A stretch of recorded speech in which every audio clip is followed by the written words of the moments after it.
Ready, KJ? Welcome back, folks. Before we go on, I just want to check on some sports stats, keep myself sharp here on the sports, and I'll use my computer and just go in here, and I'm going to check. Okay.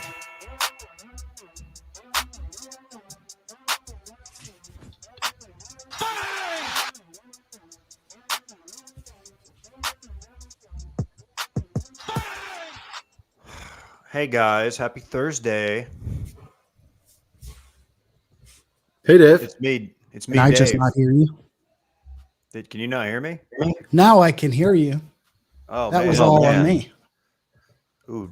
No technical difficulties here out of the gate. I had everybody turned down. Welcome back to Too Much Dip Live. Here on Thursdays on YouTube. If you're listening at home on a Friday and just casually wondering, why are these guys so weird? What do they sound different for? Why are they apart?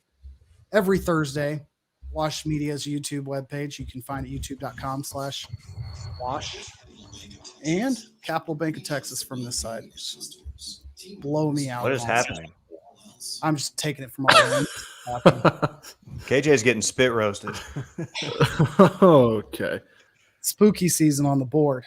Those voices you hear are one, David C. Ruff from an icebox. It's me. It's me, Crazy Sexy Ghoul.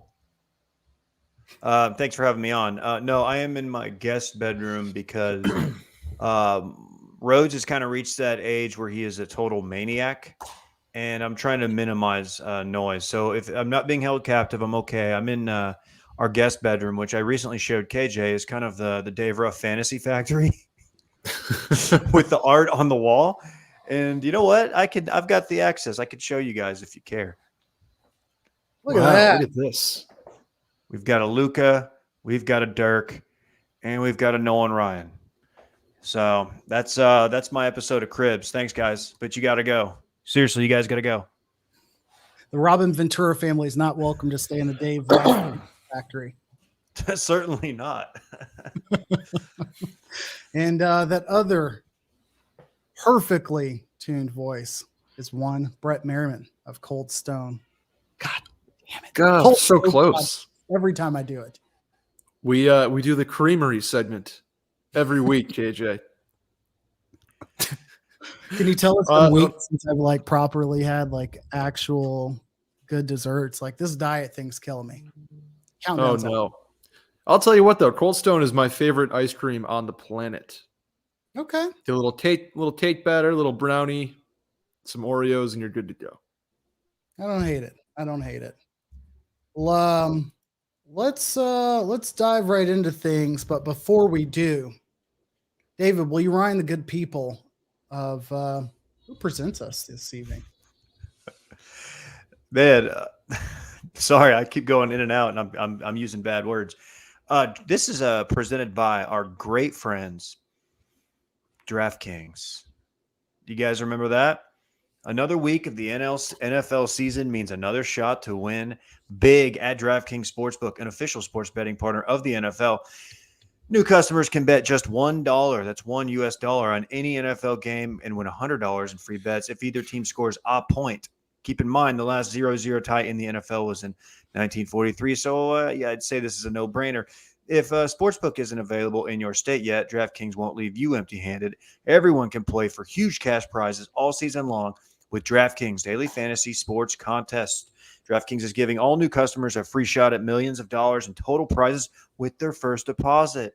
Download the DraftKings Sportsbook app now. Use promo code WASH. Throw down $1 on any NFL game and win $100 in free bets if either team scores a point. That's promo code WASHED this week at DraftKings Sportsbook, an official sports betting partner of the NFL. Must be 21 or older, New Jersey, Indiana, or Pennsylvania only. New customers only. Minimum $5 deposit and $1 wager required. One per customer. Restrictions do apply. See DraftKings.com/sportsbook for details. A gambling problem? Call 1-800-GAMBLER. Carry on. Thank you, David. Well, as you may or may not know, we have you. We clearly have you. Or do you not hear me? This may be my best performance of the year. I'm going to mail this in for whatever the podcast equivalent is of an Emmy or Marconi or whatever the hell. Give me a potty. I'm going for a potty award today.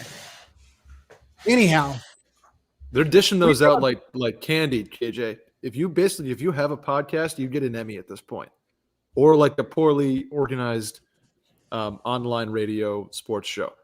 Okay. Well, that's what I'm going for.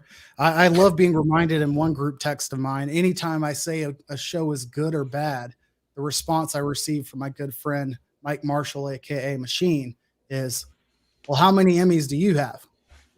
So that's always a great feeling. Anyhow, we've got Brett on, and while I certainly want to talk about this little event called the World Series, we do have I don't even want to call it a strange headline, a pretty massive headline going on in hockey. So if you will, start us there. What the hell is going on in Chicago, Brett? Yeah, so the Blackhawks, going back to 2010, more or less, covered up a sexual assault committed by one of their ex-trainers, Brad Aldrich. The victim of that assault went public yesterday, Kyle Beach, who was a rookie at the time of where the trainer assaulted him. An investigation has been kind of brewing over the last year or so. Moral of the story is a lot of people in the Blackhawks organization knew about this, covered it up, and have been passing the blame ever since on saying, well, I reported it to so-and-so. Nobody had the balls to stand up and say, this is wrong. I'm taking this to the league. And the Blackhawks basically just have committed a colossal failure, a colossal disregard for the well-being of one of their players.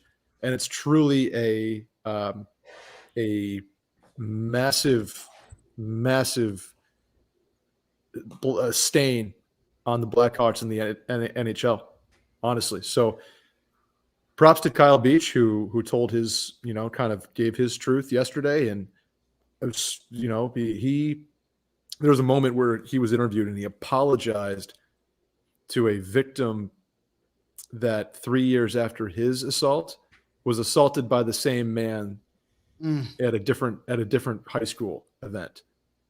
So he felt the need to apologize, even though none of this is his fault. He's a victim. He apologized to that poor kid who was assaulted by the same guy who was allowed to work with high school kids because the Blackhawks did not make public what happened. So just an absolutely atrocious situation that people have been Stan Bowman, the GM of the Blackhawks, has been released. McIsaac, who was in their front office, has been terminated. Too many people knew about this and nobody did a thing. And it's truly a despicable, despicable situation. That feels like it should be the biggest story in sports. Maybe it is. I don't know. I think now everybody wants to do the Washington football team next, right? Right. That's the one that's next to get the inquiry, maybe. But yeah, that's insane, Brett. Damn. Well, I didn't realize that. It's sad. I mean, it's just truly a sad situation for hockey. A big opportunity. ESPN covers the games now, and it's just sad. Too many people knew, and it's despicable that the Blackhawks, not only they tried to bury it when the investigation came out in May, they were like, this is meritless. There is nothing to these allegations, which there clearly is. But there's other people wrapped up in this, like Joel Quenneville, who was the coach at the time, is now the coach of the Florida Panthers. He is sticking to his quote that he didn't know about this. I find that impossible to believe. We talked a little bit about this before we started, and I gave the quote that one of my radio heroes, Dan McDowell, maybe one day we'll be fortunate enough to have him join us. His take on some of these stories sometimes seems callous, but it's pretty accurate in saying, like, none of us are going to come out and say anything prolific because nobody is, ever going to come out and say that they're pro-rape, Mm-hmm. But when saying that, it doesn't intend to say, that these stories can't or shouldn't or won't be talked about. If anything, the amount of light being shed on this story helps then put the pressure on some of these other, stories going on. So I'm glad that it's bubbling to the surface. I really appreciate having your insight, even though the surface level detail, we'll get into it here, because frankly, when I see this headline, or when I saw the headline, I think the dismissive approach I took to further investigating it, not like I'm responsible to dig deeper, but I see this, and in my immature moronic brain immediately is like, okay, how can I tie this into landing it back in Rugnet Odor's frame and getting to tell that story? And like that's not fair, especially when we have a serious story on hand. So that's how I get to mention Rugnet Odor and not say that I did. So yeah, all of that to say, I appreciate you kind of giving us the general level, and we want to kind of go further in there offline, I suppose. For those asking, right. Go ahead. Yeah, I was just going to say, so we'll talk about this more on Cold Stove next weekend. We'll give a more of an in-depth kind of telling of the story, giving our more developed thoughts on it. There's still a lot of work to be done.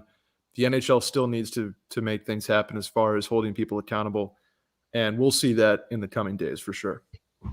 Understood. Yeah, for those asking where our typical third one, Dylan Shivery, is not that we excommunicated him due to low energy. If you've not been paying attention to his Instagram feed, you're not aware that he is having all of the cake by the ocean. Yeah, I guess you don't follow him on Instagram if you're wondering where he's at. He's back now. I think he's back in the States. Will's now. We've lost Will. Will is now gone international, but he'll be back too. So. Yeah, Dylan said he lands around 7:00, pending any. We got heavy wind action. We got like 40-degree gusts up here in Dallas, so hopefully that doesn't affect any flights down there. Mega windy day in Texas. Quick answer here, Ethan. Yes, but we'll get to that later. This is supposed to be a sports party. I didn't feel it was appropriate to play music during the somber part or the serious part there. So yeah, I don't want to party with that story. But we'll party a little bit here because MLB playoffs are going on. I guess it's not playoffs, it's the World Series. Just like you drew it up, right, David? 1-1. Astros are tied, heading back to Atlanta. 3 straight games. There's still hope for my Astros in 5 prediction, but I don't think that's likely. If they go sweep 3 games in Atlanta, more power to them. I am not a fan of the 2-3-2 method. I don't think really anybody is. No. You're a fan if your team succeeds. Yeah, that's the way to do it. But I don't know I don't know if it's a beating to travel like that. But look, I'm watching more baseball. I'm excited. I'm getting it. I'm in an Astros group text. I'm like one of two non-Astros fans, and God, dude, they were so quiet. They're nervous. They are nervous. They weren't even like celebrating in the group text when it was like 6-1 yesterday. They are very, very aware that the Braves are definitely game. I want to pose this situation to you, to a group text situation that I have, and I may have brought this dynamic before. I have a diehard Houston sports fan from Houston, born and bred. It makes sense. He loves Houston. Another member in my group text has never lived in Houston, briefly lived here. The 3 of us are coworkers. And at some point in time, the second guy adopted some of these Houston teams as his like secondary team. He's a big Cardinals fan. But his quote was, "Oh, well, my AL team are the Astros." He's a big LeBron James fan. But, my team, now that LeBron's at LA, Harden's gone, but the Rockets were his team when LeBron was back in Cleveland. And to me, it's a little bit of pandering to the Houston guy, but what's more obnoxious is like the Houston guy, just like in your group text, has been very cautious to like over celebrate. The new fan is like, "You guys got this. Astros are going to win. Ooh. This is so awesome." And he's like bandwagoning with him. Like, I can't do this. I can't have 2 guys.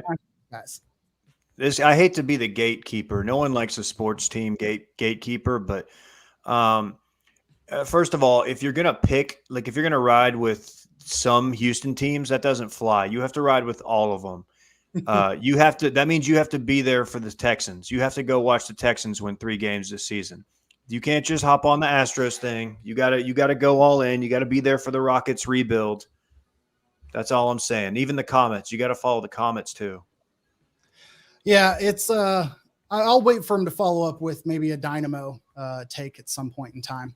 I want to bypass the Steph Curry note here. I thought it was cool to see, Steph Curry being back and he's already cooking from the get-go. I don't care if you like or don't like the Warriors. I don't particularly care one way or the other, but they're a fun team. When they're good, it's a fun team. I feel like them, like the Chiefs. It's just a fun team when they're playing well and they're scoring. So that is a top 6 team in the West. Okay. Put it down. Carl Anthony. What? Is Klay Thompson healthy right now? Not yet. Not yet. Okay. But So this season, he'll be Is back. there a universe where we see Curry, Draymond, and Klay Thompson on the floor at some point here soon? Sure. I would not assume, yeah, maybe after Christmas, but I don't know the timeline, to be honest, but that's my guess. Okay.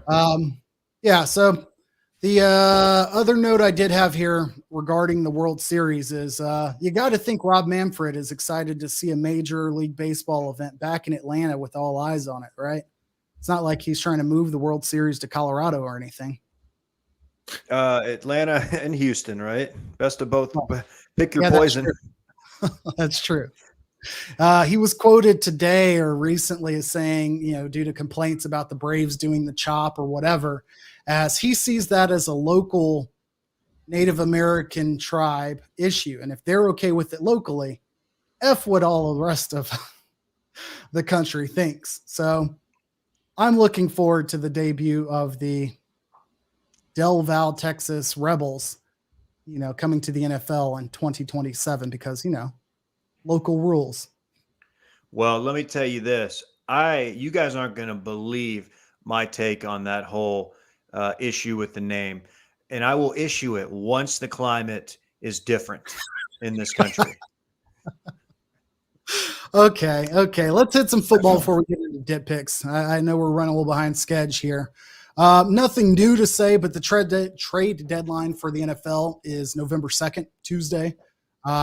Reports of the Texans and Dolphins having an agreement in place. Interesting byproduct here is it could force Deshaun Watson's hand at settling. I don't think that happens because you would think that Roger Goodell in turn would be prepared and able to then hand down some sort of punishment. Therefore, bypassing his availability for this year anyway. So what would you be doing? What would you be gaining if you're the Dolphins? So I don't see anything happening there. Agree? Brett, I'd love to hear your take on that. I can't stand the fact that that's even a potential option for the Dolphins. I cannot imagine them doing that. How do you sell that to your fan base? What do you do an introductory presser and it's like, hey, okay, I know what you guys are thinking. 22 cases. 22, deuce. 22. I guess my contrarian thought would be if he's not going to play until this is resolved and or the punishment is served, what do I care if he's on this team's payroll or books or roster or this team's payroll? I don't care in that regard. I guess the only action would be you're being told to the fan base that your collective assets as a fan base and as a team you're willing to pay those for this baggage. And I think that's a little bit shady, but if he weren't to play, fine. If we're saying he should never be allowed back in, even after punishment's dealt out, then, then the argument should be, okay, great. Can't we just blacklist him and excommunicate and move on? The freaking cancel culture, dude. The headline again, Deshaun Watson outkick coverage 2025. The headlines coming out of the owners team meetings this week. Not unlike what you see in Washington, folks, where a bunch of rich people can't get along and figure out what's going on. Stan Kroenke pulling one over on his fucking colleagues. Did you see this? Did you see this, Kev? You aware of this headline? Who's Kev?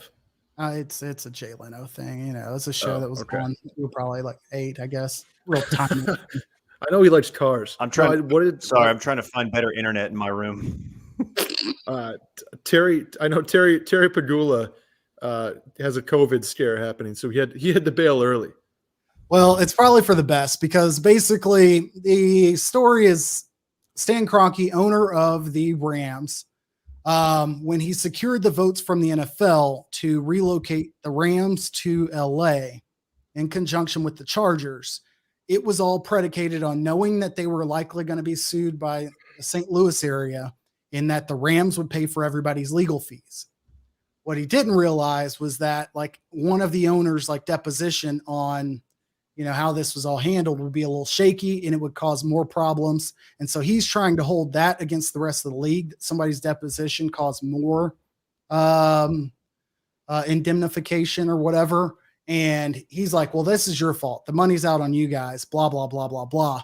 Well, now you've got a bunch of billionaires pissed off that they've been like essentially not paying millions of dollars of legal fees, and Stan's been picking them up. And now he's like, you know what? Fuck y'all. You're all paying for them. And basically was like not walking out of the meeting, but dropped this bomb in front of all these owners. And the only person defending him, Jerry Jones. Oh my God. Stan Kroenke's been a grade A asshole for like 20 years at this point. Hey, just from like leading the Rams on and being like, oh yeah, we got a little like a waterfront proposal for you guys in St. Louis. Stadium's going to be beautiful. Take a look. Oh, just kidding. I just bought, 25 acres in fucking Inglewood. Don't worry about that though. That's just don't even think, you don't think anything about it. Fuck that, dude. Mark Davis was quick to remind the world that apparently Los Angeles County, like 5-1, approved the plan for the Raiders and Chargers to move to LA instead of the Rams plan. And he's like, oh, I got out of the way for this, and now I'm having to pay for it on top of that. It's funny to see rich people bicker, but whatever. We can save talk on the Heisman race. Open NCAA jobs. We know we have LSU, USC, Texas Tech, Washington State, and Georgia Southern. Again, we don't have time to speculate there. Anything else you predict to come open soon, I guess was my question there. You got to think that Texas State job's coming open. You got to think that it's not going good, guys. It is not good at all.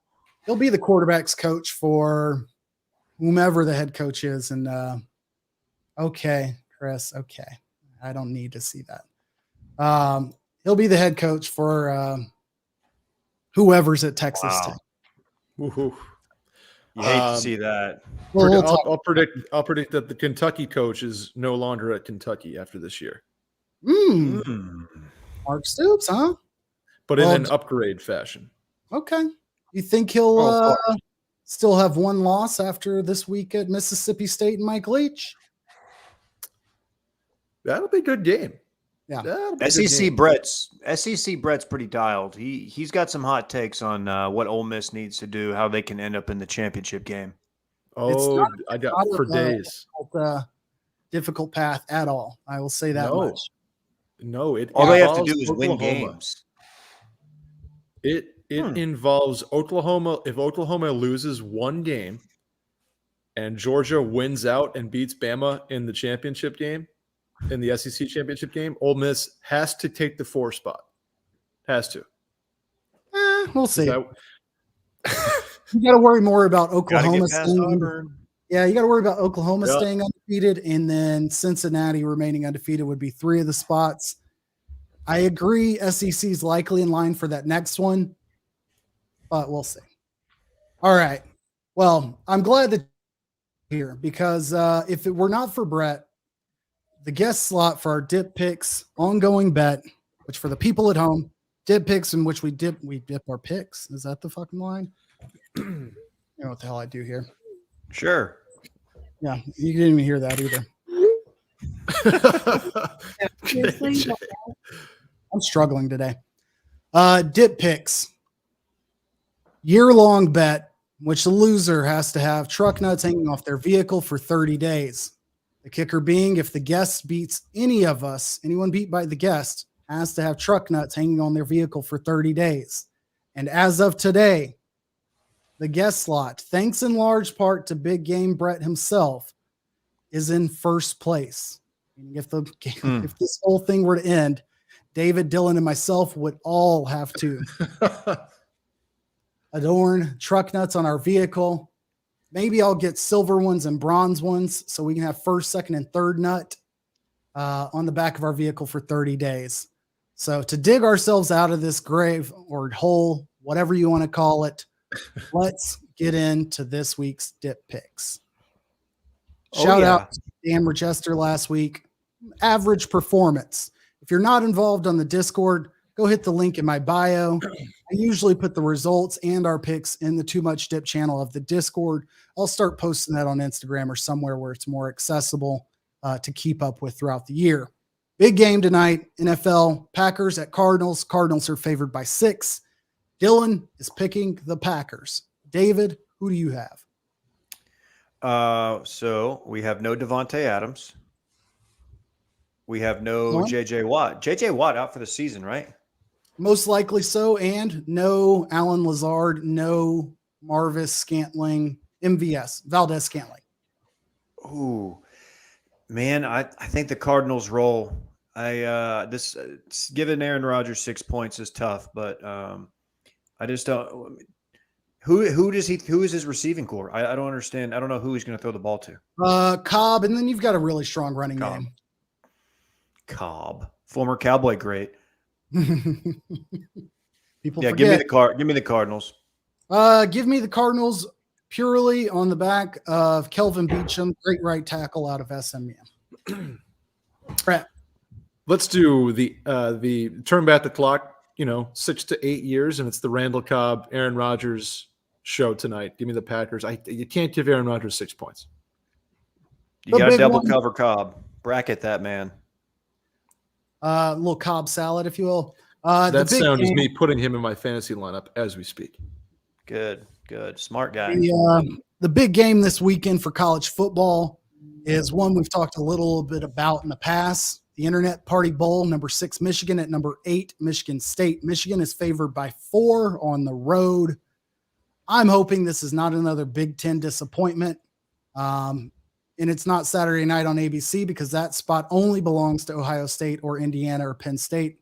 Once again, you've got Ohio State at Penn State in that fucking slot. Driving me nuts. Dylan is going with Michigan State. I will stick with the home team to cover. Give me Michigan State. Brett. Ooh, doesn't this game feel like it's going to end on something fluky again, like it did a couple years ago with that punt?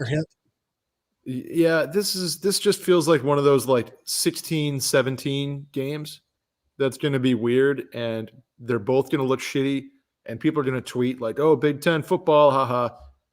I'll take Michigan to cover. I don't love that pick, but Michigan State has looked so shaky. They're like Oklahoma Junior this year to me.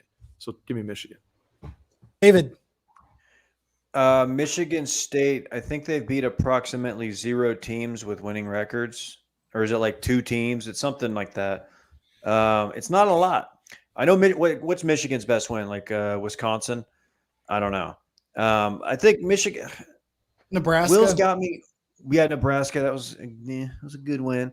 Will's got me like believing in Michigan, and I think it's more that I want to believe. So, and that's always a great way to bet, is bet with your heart, not your brain. So, therefore, such as I will be voting for or picking, Michigan. They're going to do it. It's Harbaugh's year. He's taking down Ohio State too. Let's ride. SEC, maybe the game of the week if it's not the one we talked about earlier. We've got Ole Miss, Auburn is going to be big, but we also have Georgia at Florida. Florida's getting 14 points in the swamp against, an all-time defense. Dylan is sticking with Georgia. I think Florida mucks this game up and they cover. They certainly do not win, but give me Florida. So with this game, I'm actually surprised it's not a higher line, to be honest with you. I could see like a 16.5 on the board. So I'm reverse psychology-ing myself, where I'm like, oh, that's a weird line. I like it for Florida, so I'm going to take that, but I'm not because Georgia's too good. Give me the Dogs to cover here in the swamp. Dogs by 21. This is not a particularly close game.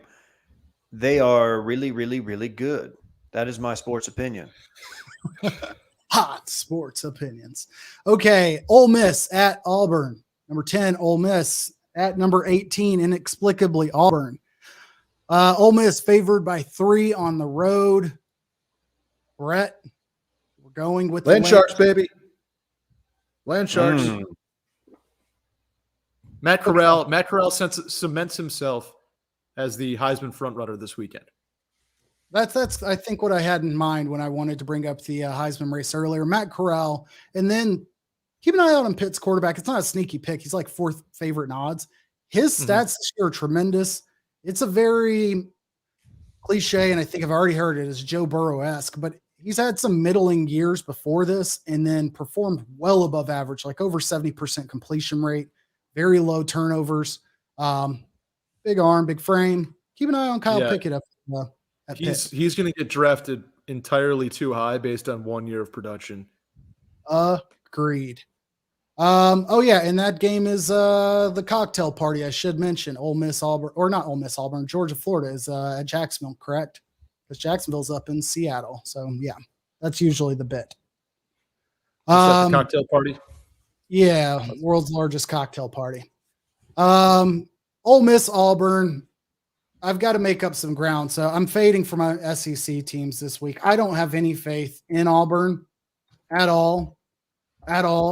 But the fact that they're favored by 3 at home makes no sense. Crazy. Fuck it. Give me Ole Miss. Let's go, KJ.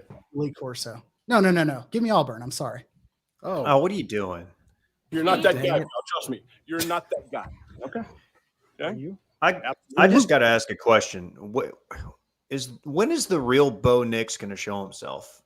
That's what I ask. Which Bo Nix is showing up this weekend? You know, we've seen the good and the bad from the Auburn field general this season, but when he's been good, he's been really good. That being said, I hate to be this guy, but I'm going hotty toddy. I'm riding with Ole Miss. Maybe this is me going with my heart again. I'm riding this Kiffin train, so let's do it. All right, I don't hate it. Go Cox. Neither game includes South Carolina, but that's my SEC button. Okay, the one game I put on here out of pure personal interest and personal anguish, number 19, SMU goes to somehow still unranked 6-1 Houston. They lost to Texas Tech in a close game early in the season. They got up big. Texas Tech moved their way back and won the game. Since then, Houston has been undefeated, has played really sound defense somehow. And Dana Holgerson has not lost any hair or any more hair since the beginning of the season somehow. I don't know how his name doesn't come up for the Tech job, as he previously coached at Texas Tech as well. But whatever, I get it. Whatever. It's a pick 'em. We don't do these very often. I'm riding with the ponies because fuck Houston and fuck H-Town and Third Coast all together, all and above. Wow. Wow. Sorry, Sorry, guys. Did not see that coming.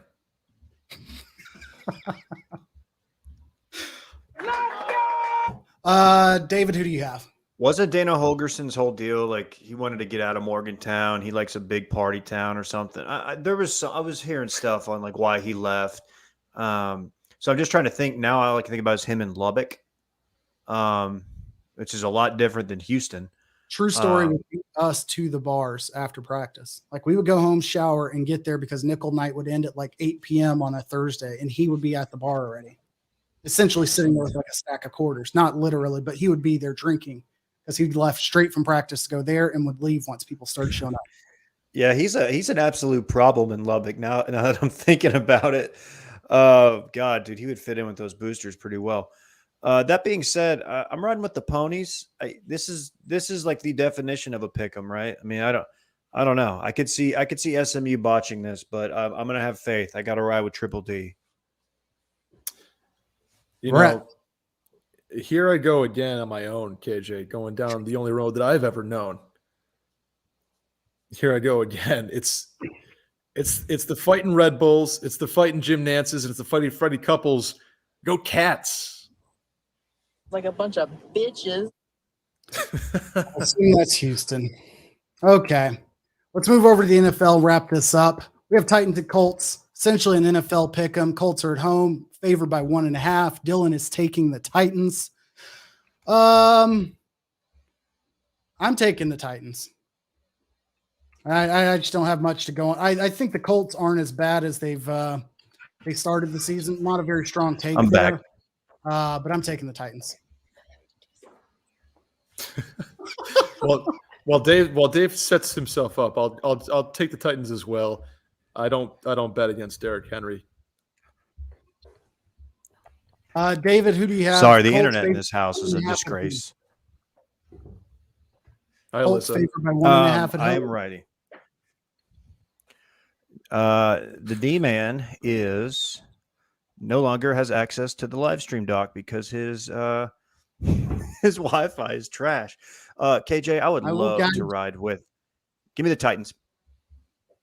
Okay. All right. Bucks at Saints, the Jameis Winston Bowl. Saints at home, and they're getting 5.5 points at home. Saints can ugly up a game. They're well coached. They've got some talent. They're not a great team overall. They still don't have wide receivers besides Callaway. Give me the Bucks to continue rolling. Dylan also took the Bucks. Brett? Yeah, I don't bet against Tom Brady. I've seen far too many people make a killing off Tom Brady, so I will not be the one to buck that trend. No pun intended. David? Wow, this is annoying, but I am also riding with the Bucks. I'm Oh. not about to be the lone wolf riding with Jameis. No offense. I'm not doing that. Gary's got a great point. He said he doesn't pay for this mid-grade ass internet. Somebody cut KJ saying Gary has a great point and tweet it whenever TCU does anything. Fair. Oh, that's good. That's No, smart. I think the wind has knocked out like the Google Fiber wires or something. I don't know. It's funny how that works because they're underground. That's what I'm saying. Did you see the video, Dave, of that ATV getting tossed by that twister? No, but please send my way. I hope somebody had Polaris insurance. It looks like a fucking movie. All right. Please Let's send. bring it home here. Cowboys at Vikings, Sunday Night Football. The names that I will not mention, Bowl. Cowboys are favored by 2.5. Notable, Dak says he's fine. He should play, but the decision's not entirely up to him, unlike what we heard from our good buddy Baker Mayfield, who said the decision was entirely his, and then he did not play. Good look. Cowboys favored by 2.5. Dylan is taking the Cowboys, not only to cover, but also as his big boy stack. Brett, start us off. Yeah. So is Dalvin Cook healthy yet, or are we still rocking with Madison up there? It literally. He's healthy. No, he's Okay. back. He's healthy. I don't know how So- healthy, but he's playing. We got DC back in the building at home. Give me the fighting Kubiaks. Okay. I like the Vikings because I love the Cowboys. I want to pick the Cowboys here, but 2.5 at home feels like a game-winning field goal for the Vikings. Well, with that said, as the son of a lifelong Vikings fan, my father, if there's a game that comes down to a game-winning field goal, the Vikings are surely not the ones to rely on. As a big it's been a Dallas tough year. Cowboys fan, I will go with the Cowboys. My number one team in Dallas, Arlington. David, who do you have? This lot. What's people are got me like interested in what Vegas knows now. I don't know shit. I know. I don't know. I'm going to emotionally hedge. I'm riding with the Vikings. This is where, look, we're going to stumble this week. It's okay. I'm not going to freak out. It's Halloween. Weird stuff's going to happen. It's Minnesota. I really have no way to connect Minnesota to weird stuff happening on Halloween, but I'm sure some weird shit has happened up there. I think they have mischief night up there, much like we do in upstate New York.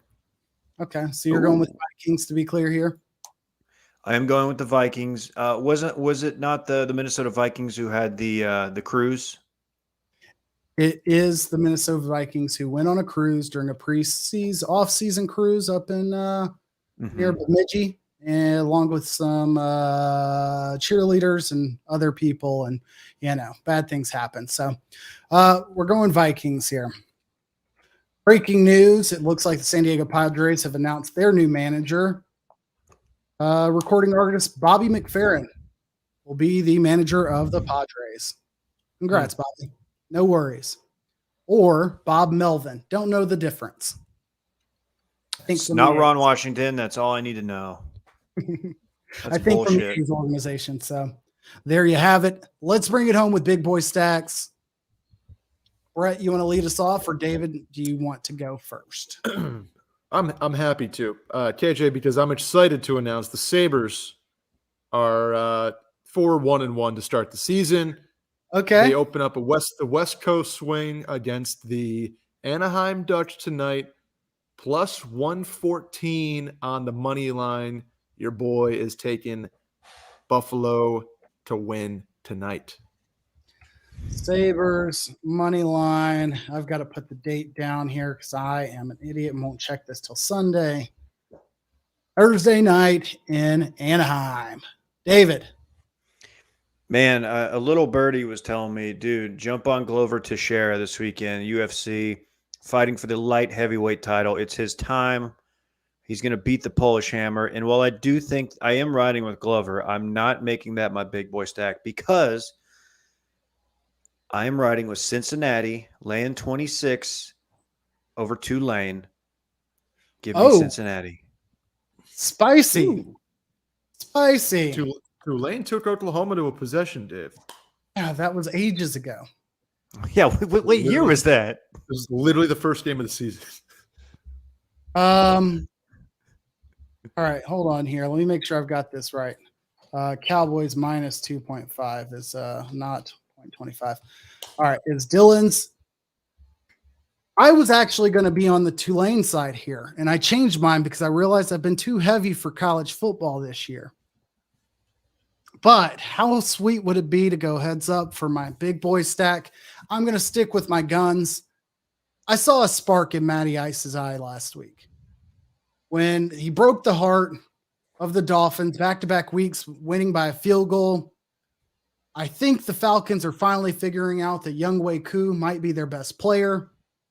This week, Falcons are facing off with the Carolina Panthers, who tried to bench their quarterback last week.